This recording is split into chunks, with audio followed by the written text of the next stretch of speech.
这就是螺钉符系嘛，这是自动做的显示。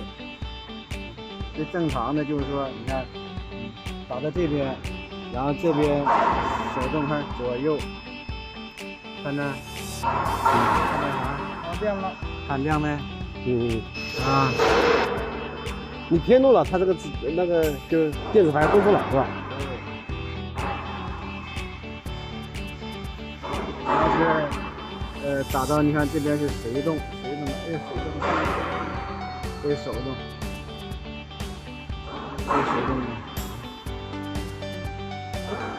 什么指示了？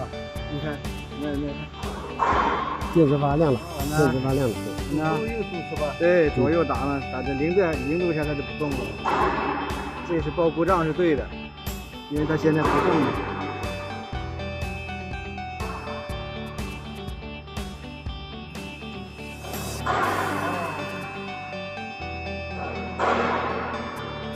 现在在报故障是吧？现在报故障对呀，因为它不动嘛。没有关嘛。对，没有油泵嘛。